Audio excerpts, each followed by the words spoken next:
जो हम कहते हैं धर्म का उत्थान हो और अधर्म का नाश हो, उसके बाद हम कहते हैं कि इस्लामिक धर्म है।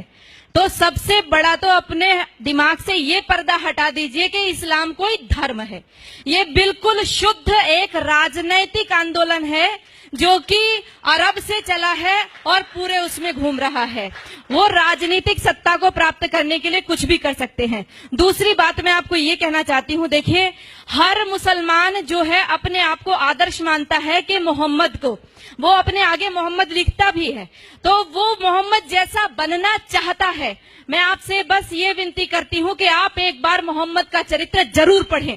जैसे हम रामायण को पढ़ाने के लिए कहते हैं ना, वैसे आप सबसे विनती है कुरान को पढ़िए और मोहम्मद के चरित्र को पढ़िए। ये पढ़ना बहुत जरूरी हो गया है। राम को पढ़िए और उसको पढ़िए। लोगों को प्रेरणा कीजिए कि कुरान जरूर पढ़ें। अपने बच्चों को अरबी सिखाइए। उनके लेटर, मैं नजीबाबाद से आ रही हूँ, लगातार अरबी में लिखा हुआ है, समझ ही नहीं आता क्या लिखा हुआ है, क्या इसमें पढ़ाया जा रहा है। जिस देश में 3 लाख से ज्यादा मदरसे चल रहे हो, जिस देश में 2 लाख से ज्यादा मस्जिदें विद्यमान हो, उनमें तैयारी क्या हो रही है। दिन रात बोल रहे ला इलाहा इल्लल्लाह, 5 बार बोलते हैं, 5 बार नमाज पढ़ी जाती है और शुरुआत इसी से करते हैं कि कोई नहीं है, ला माने नहीं है कोई भी अल्लाह के जैसा, और मोहम्मदुर रसूलुल्लाह अर्थात मोहम्मद ही उस अल्लाह का रसूल है। इन 2 के अलावा और किसी को हम पूजेंगे नहीं, मानेंगे नहीं। अब ये बता दो, जिस व्यक्ति को 5 बार लगातार यही बताया जा रहा हो, दिन में 5 बार जब बताया जाता हो, तो उसकी मेंटलिटी क्या बनेगी। वो सीधे आपके ऊपर तलवार लेकर के खड़ा होगा। और ये केवल, ये तो अजान है, नमाज अलग होती है, ये अजान है। आओ आओ, अपनी नींद को छोड़ करके आओ, बैठो यहाँ। उसके बाद एक मौलवी बोलता है, एक मौलवी के इशारे पर सब झुकते हैं, खड़े होते हैं। उसके बाद वो वहां पर आयतों का पाठ होता है और आयतें घंटा बजाए आते हैं। वैसे उनकी नमाज नहीं है, बिल्कुल गलत सोच है। वो नमाज इसीलिए पढ़ रहा है कि हमारा विनाश करना है। अगर हमारा विनाश करने के लिए कोई व्यक्ति दिन में 5 बार तैयारी करता हो और हर पड़ोसी तैयारी कर रहा हो 5 बार, और हमारी नींद ना खुले, तो याद रखो कि हमने अपना रिमोट कंट्रोल उनके हाथों में दे दिया है। उनको प्रॉब्लम हमारी गाय से नहीं है, उनको प्रॉब्लम हमारी माताओं बहनों से भी नहीं है, उनको प्रॉब्लम है केवल हमारे अस्तित्व से। जब तक एक भी हिंदू बचा हुआ है, तब तक उनको प्रॉब्लम है। जिहाद करने के लिए कहा गया है और लगातार हमारी माताओं बहनों के साथ अत्याचार दुराचार करने के लिए कहा गया है। कोई पढ़ करके तो देखे उनके, वो रोजा किस लिए रखते हैं, कोई पढ़े रोजा किस लिए रखा जाता है। रोजा कोई नवरात्रों जैसा व्रत नहीं है, कोई नवरात्रों जैसा व्रत नहीं है। आज हम रोजे को नवरात्र के साथ जोड़ रहे हैं। हम नवरात्रों में अपनी माँ दुर्गा की कल्पना करते हैं, उसको जीवन में उतारने की कोशिश करते हैं। जितनी मोहम्मद ने लड़ाई लड़ी थी और सारी की सारी तैयारी करने के रोजा इसलिए रखा जाता है कि आप लड़ाई लड़ोगे, जंग लड़ोगे तो भूखा रहना पड़ेगा। अब उस भूख प्यास को आप कैसे सहन करोगे। आप रोजे का असली शब्द ढूंढ करके लाइए। उनके अरबी कोश में सोम शब्द है, जिसका अर्थ है घोड़ों को भी हफाना, अर्थात घोड़े भी तैयार करना और खुद अपने शरीर को मजबूत करना। अगर उस रोजे की इफ्तार पार्टी में सारे के सारे हिंदू जाकर के बैठते हैं, आश्चर्य होता है जब लखनऊ के मंदिर के मठाधीश भी जाकर के रोजे की इफ्तार पार्टी मंदिर के अंदर कराते हैं, और हम सब लोग केवल फेसबुक पे 1-2 गुस्सा निकाल करके रह जाते हैं। मैं आप सबसे विनती करना चाहती हूँ, याद रखो इनके 5 स्तंभ, जिसमें कहा तौहीद, एक ही ईश्वर है, एक अल्लाह है, उसके अलावा हम किसी को मानते ही नहीं है।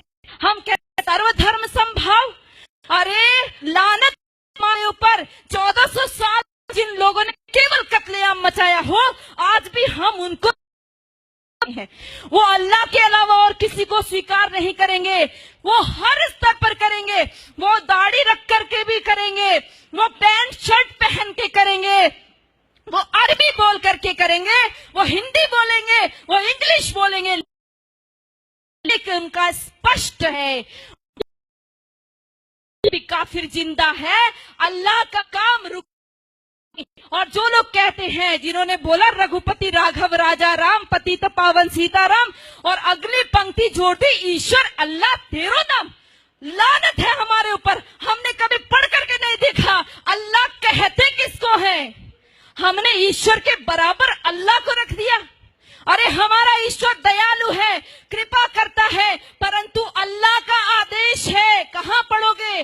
कुरान पढ़ोगे। अल्लाह का साफ आदेश है, जो मेरे को नहीं मानता, जो जिब्राइल मिकाइल को नहीं मानता, जो मोहम्मद को नहीं मानता, वो काफिर है, और काफिर वाजिबुल कत्ल है, वो कटने योग्य है। इतना ही नहीं कहा, जब रमजान का महीना खत्म हो जाए इनको घात लगा करके मारो।